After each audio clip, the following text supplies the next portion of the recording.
Hello, everyone. I'm here with Benjamin Studebaker. Benjamin, how are you doing today? I'm doing great. How are you? I'm doing well. Benjamin is a political scientist who has done a lot of research into democracy in the US and also the UK. Benjamin, do you want to give a quick introduction for what made you interested in political science and what your research areas are?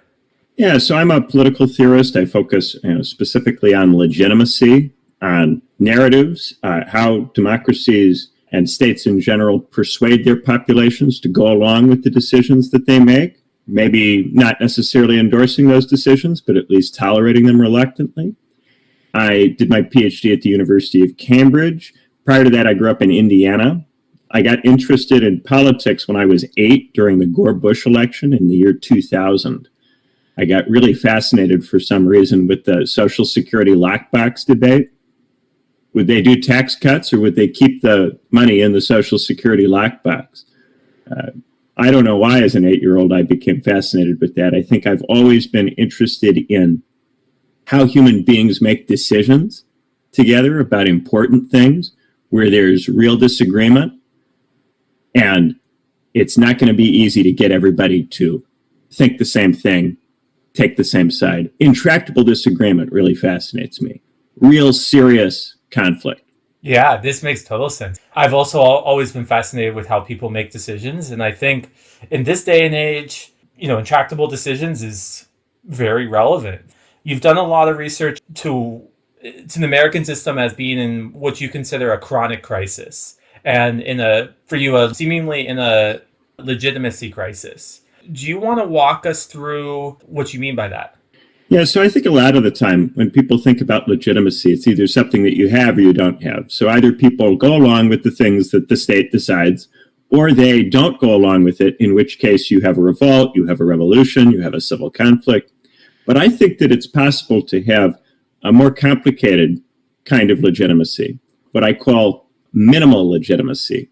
And in minimal legitimacy, there is a frustration with the particular decisions that the state makes, and a frustration with some of the specific rules and procedures that are used to reach the decisions. But this frustration doesn't go so far as to embolden the population to think that there's some alternative political system out there that it can install through a revolution or through a coup or some other kind of upheaval. And so because the population doesn't think that there's some other much better system out there waiting for it, it gets stuck trying to tweak the procedures and reform them and purify them and make them more functional, less corrupt. And so the frustration has a kind of floor on it that prevents the worst possible outcomes from happening. And because people are not able to go into that terrain of revolution, civil conflict, it seems as if the system is very stable. But at the same time, there's enormous frustration with the decisions that are taken, and even with some of the rules. It's just that this frustration has not produced an alternative system that people have positive confidence in. So there's a lot of negativity, but very little positive confidence, and it produces a particular kind of legitimation crisis that's marked by immobility and mutual suspicion. The things that people propose to try to improve the system get painted by those who disagree with them as attempts to install some other kind of regime that would be much worse. So the reforms that you might recommend to try to make democracy work a little better, whether that's electoral reform, reform to the party system, maybe it's substantive policy reform, healthcare reform, immigration reform, maybe it's focused around things like the balance of power among the three branches of government, or the states and the federal government, or the bureaucracy and the elected officials, whichever it might be. Your opponents will claim that your attempts to tweak the system and reform it are attempts to install some kind of authoritarianism that's doomed to fail. So the fear of some other system prevents a lot of the substantive changes that people try to make from happening. And therefore, there's this feeling of just running in circles, running in place all the time. So it seems like people might not be satisfied with their government or what the government's doing, but at the same time, it's not like they want to end democracy, because they still have a value of that. So it's not like they want to start a revolution and become like a communist country or fascist country or something like that. But at the same time, this gets fed into this sense of, oh, we need to refine the system, and our enemies, our political others, are trying to destroy democracy. Yeah, there's a sense that the system is broken, but also you can't change it. So some of it is marked by positive attachment to democracy, even though there's a frustration with any particular form that it takes in real life. And then some of it is also marked by fear of anything else. And this comes from the history of the 20th century, the history of fascism and communism in the Soviet Union. These experiences historically have made many people believe that if you depart from democracy, all you can get is something really horrible. So even for some people who quite dislike democracy, who are very frustrated with it, who wouldn't be so positively attached to it, there's still a fear of these other things. And that fear circumscribes what you're able to countenance politically. So how do you think the U.S. got this way? And can you give maybe an example of how this is played out in current U.S. society? So I think it has a lot to do with the long, slow, gradual unraveling of the post-World War II international system. This is a system that was cobbled together at the end of the war through a set of negotiations among states. The negotiations involved a lot of concessions to different factions within the states, and therefore, there was never a very tight global international system constructed out of the war. You instead got this nebulous international system that sat somewhere between a system of state sovereignty and a system which transcended that. It both made appeals to a kind of international law, but also appeals to a kind of state sovereignty. So in practice, what happened is that over the course of the post-World War II period, there has been a tremendous increase in the mobility of capital. It's become much easier to move money and jobs from place to place all over the world. Way easier through a set of what was called the GATT trade rounds, the General Agreement on Tariffs and Trade, then eventually the creation of the World Trade Organization, entities like the IMF, the International Monetary Fund, and the World Bank. All of these international organizations gradually opened up trade, made it easier to move money and therefore jobs from place to place. And so this has put states, which have territory and are defined by land, in a difficult situation because they can't move jurisdictions. They're stuck where they are. So as money becomes more mobile, states have to do things to convince money to come visit them. And this restricts what states are able to do. They have to compete for access to money, and therefore their ability to tax and their ability to provide for public services becomes steadily more restricted as they have to adopt a more and more competitive strategy. And it means that their wages aren't able to go up, and it means that they have a hard time regulating. They have a hard time insisting on new best practices in technology or in environmental regulation, even health and safety. So the consequence of all of this is that there is a kind of gradual grinding down of that post-war middle-class world that people associate with the 50s and 60s.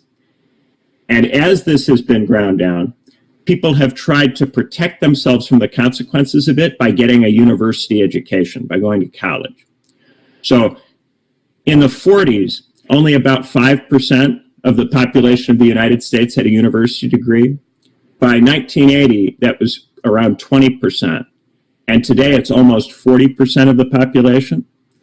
And initially, if you got a university degree, it was, as my grandmother described back in the 70s, a ticket to life. It would turn you from someone who couldn't be sure what your future was going to be into somebody who had a guaranteed secure future.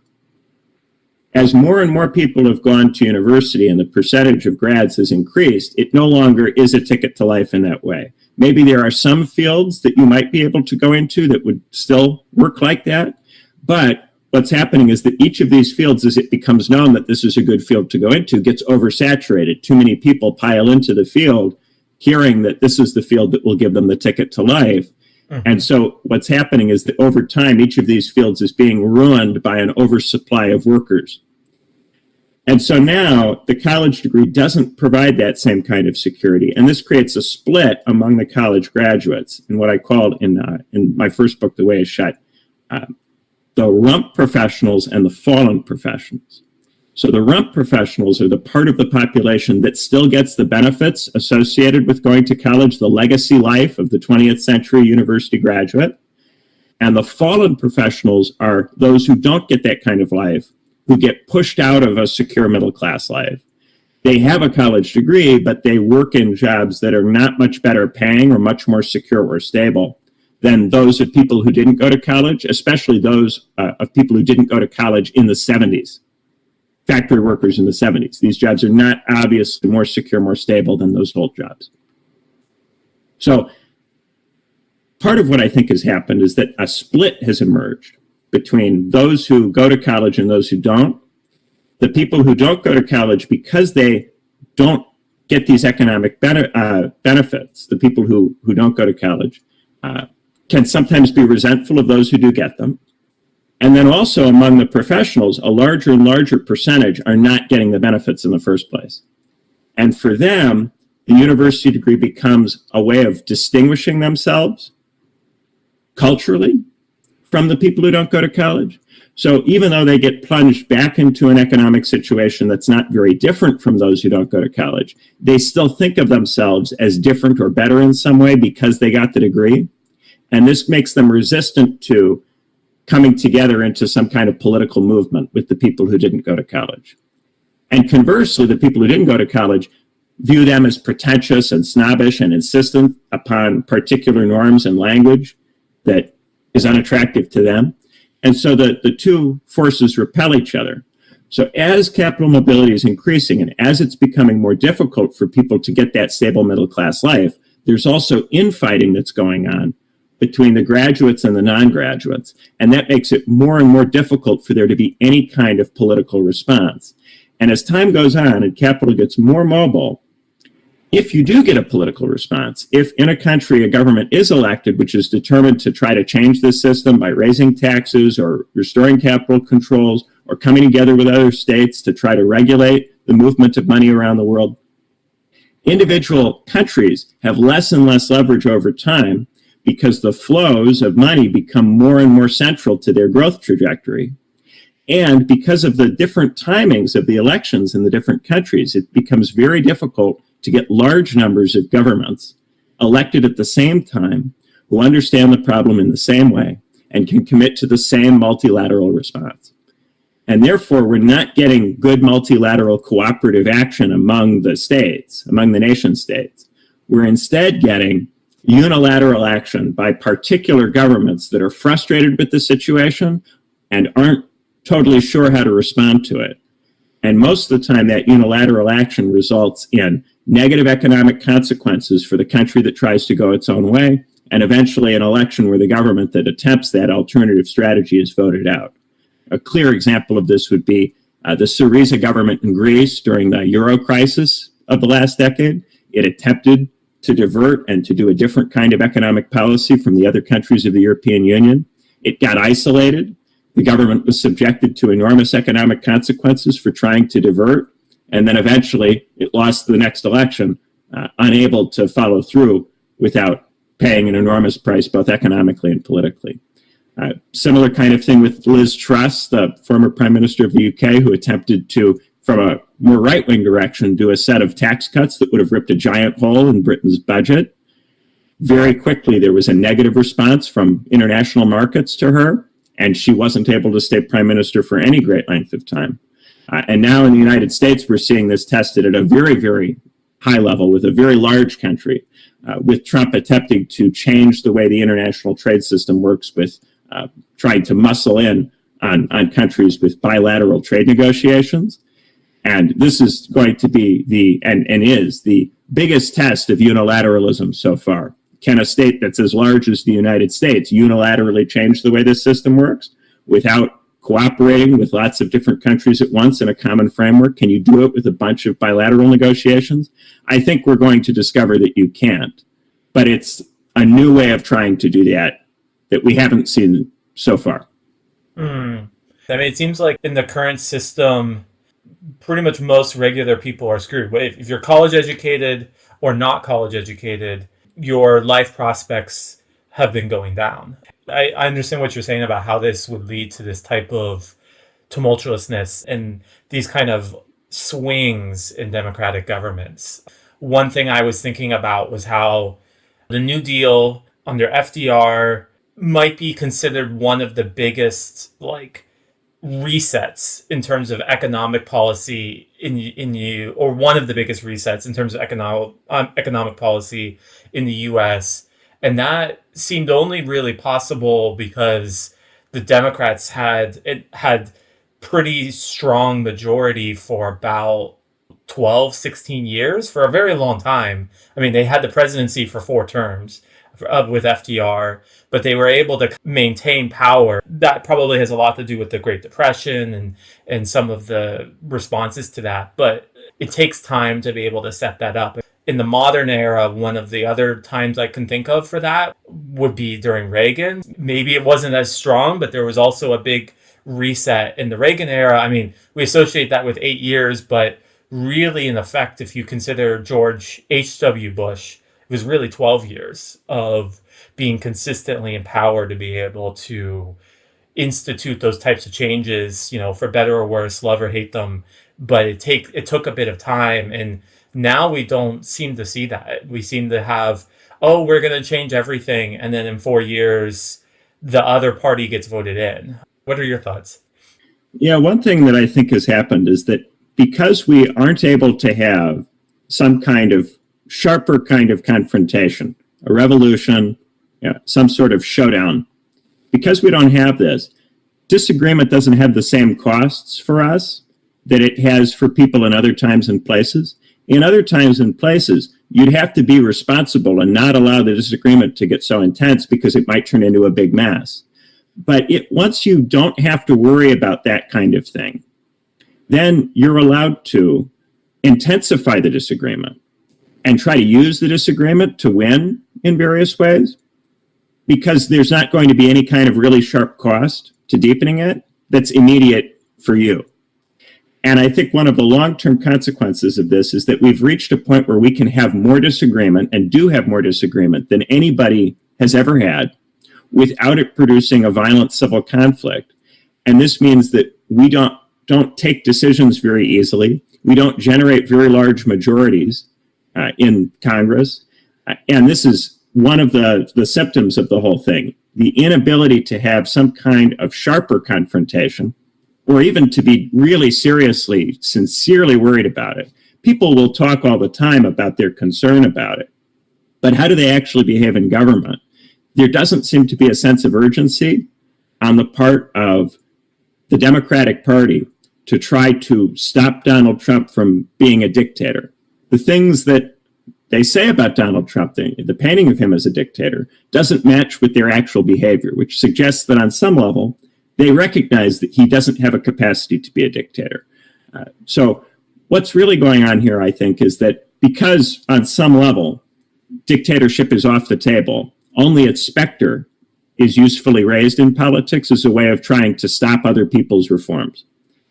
And therefore, you get very, very deep disagreement that prevents anything like the large majorities that would have been possible in other eras.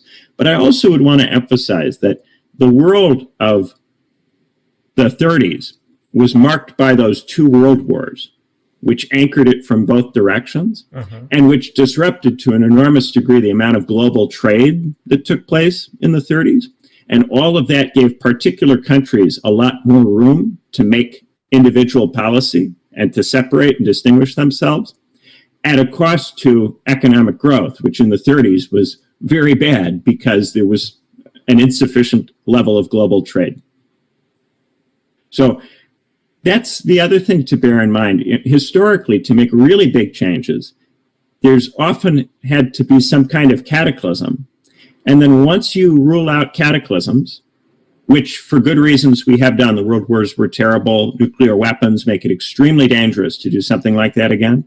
But once you rule that out, now you can't escalate to a point at which people would make concessions out of fear of what might happen.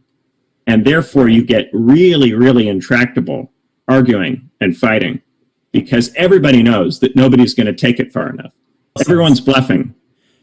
It seems like everyone's bluffing, and also it seems like the crisis or polarization becomes part of the rhetorical. It becomes rhetoric. It becomes the idea of they're not democratic, they're a threat to democracy, becomes a part of the rhetoric.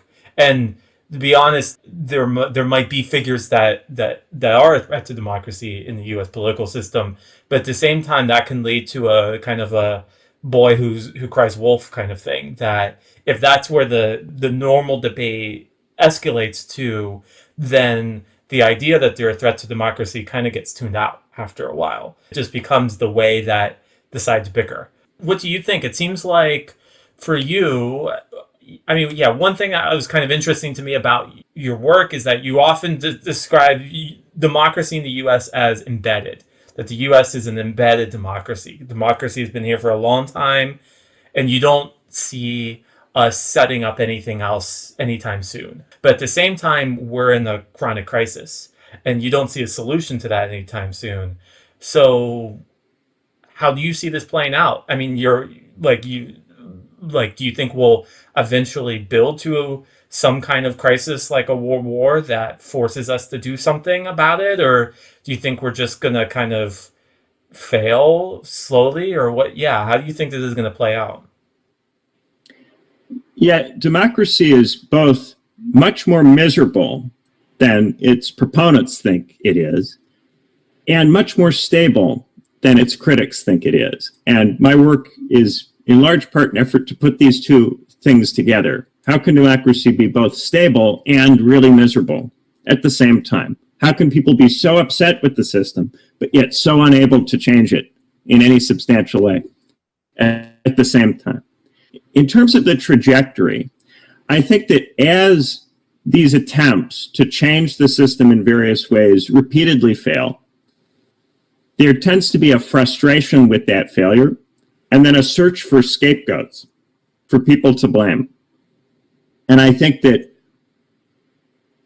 most likely the logic of it is blaming external states.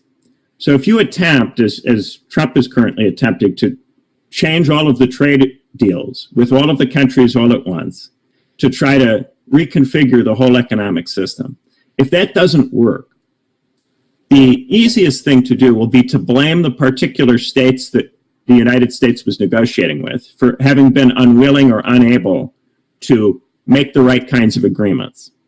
And I think in particular, this is going to be how it gets framed with regard to China. I think it's unlikely that the current negotiations between the United States and China will produce a grand bargain that really does change the global system in such a way that people's lives become substantially better.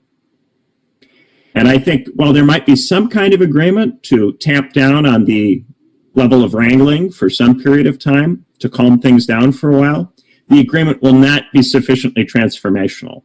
It will be felt to be similar to the agreement that was reached at the end of the first Trump administration, which was an agreement to back off on the trade war for a while so as to economically survive the COVID pandemic. I think we'll end up getting something that doesn't change it altogether that much. There might be some movement of jobs from China to some of the other states in East Asia that also have low wages and low regulations, but I don't think there's going to be a huge number of jobs, returning to the United States or anything like that. Maybe some production in sectors related immediately to defense will come back to the United States, or some supply chains related to defense will be restructured so as not to involve China. But I don't think there's going to be a huge revitalization of the global economic system on the basis of this strategy. So once that doesn't happen, then the question is, how do people respond to that not happening? I think it's likely that people will respond by blaming China for it, and that this will produce a more antagonistic relationship with China, but not all at once. I think that there might be subsequent rounds of attempts to negotiate with China, with future presidents involved in those rounds. It might take 20 or 30 years for the relationship to deteriorate. And I think that the outcome of that deterioration is unlikely to be World War III. It's more likely to be something like Cold War II, where the amount of trade between the United States and China is more limited, becomes more limited over time.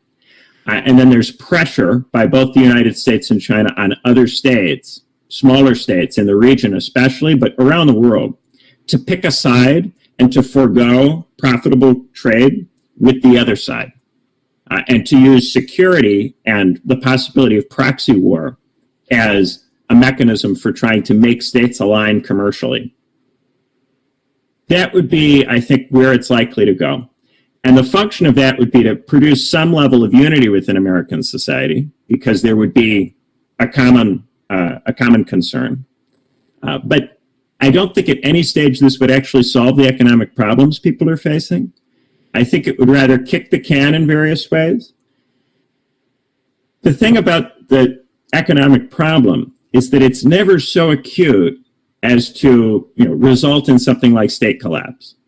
And I think a lot of people who are frustrated with this situation think it must issue in some kind of big cataclysm, because otherwise the suffering is completely pointless.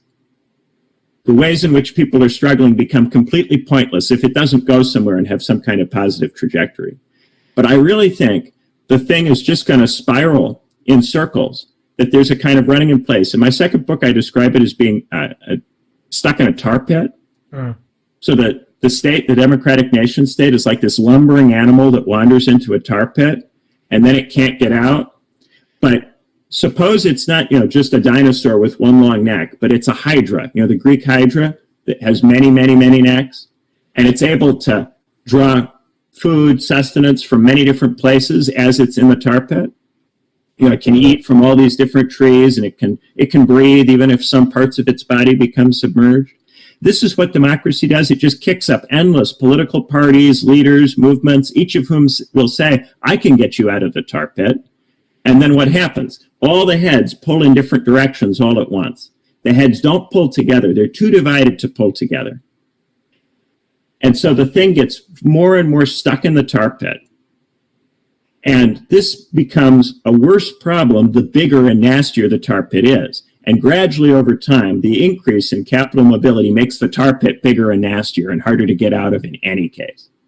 And then the divisions among the heads, the writhing of the heads on top of the frothing of the heads on top of this animal, just get it stuck in there even deeper. And the things that we do to try to get out further stick us in there. The divisions that we're creating now by trying to solve the problem with this trade strategy are going to be with us for a long time. The ways of thinking, the adversarial thinking, is going to be with us for a long time. And it's going to make it even harder for the problem to be understood, much less extricated from.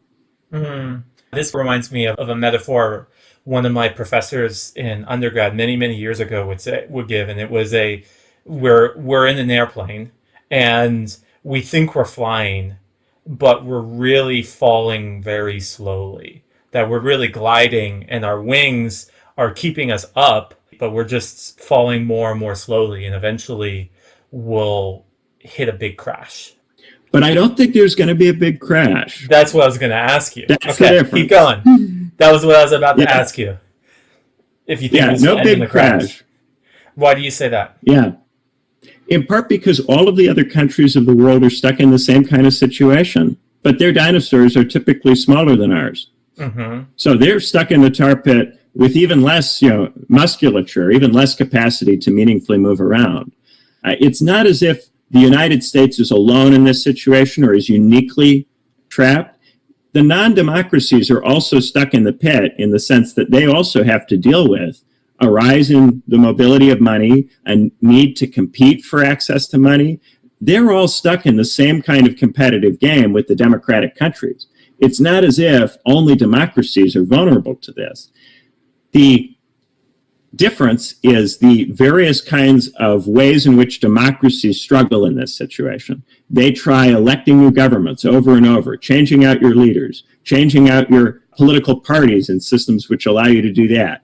There's a continuous frothing activity in democracies, whereas in the non-democratic countries, if you seem to make a really serious mistake, you have limited mechanisms for letting off steam. So if you make a false step in an authoritarian context, it becomes very dangerous very fast because there's no mechanism internal to the system that allows you to easily move on from a particular person who becomes associated with failure.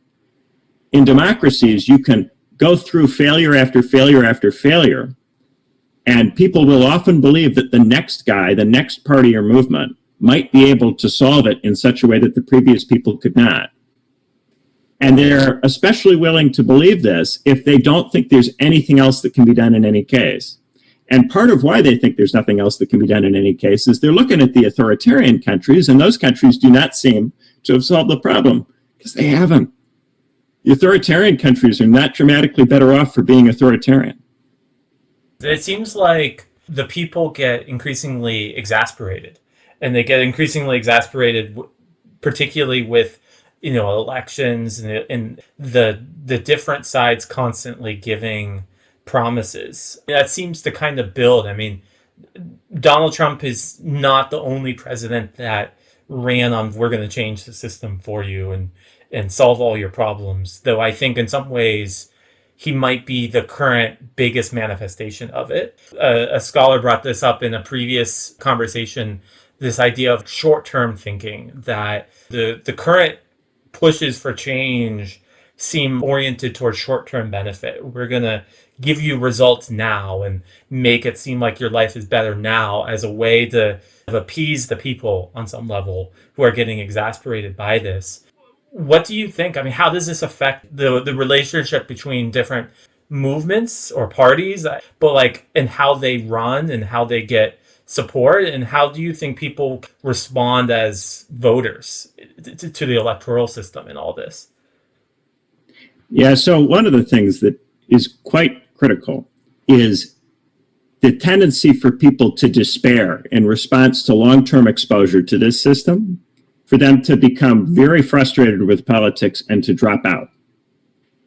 As more and more people do this, if you are a strategist for a political party, for candidates running for office, it becomes more reasonable to try to reactivate the voters who have dropped out, as opposed to trying to win what was called the swing voter, the voter who votes regularly but will sometimes vote for different parties or candidates or people, is not necessarily committed permanently to a side.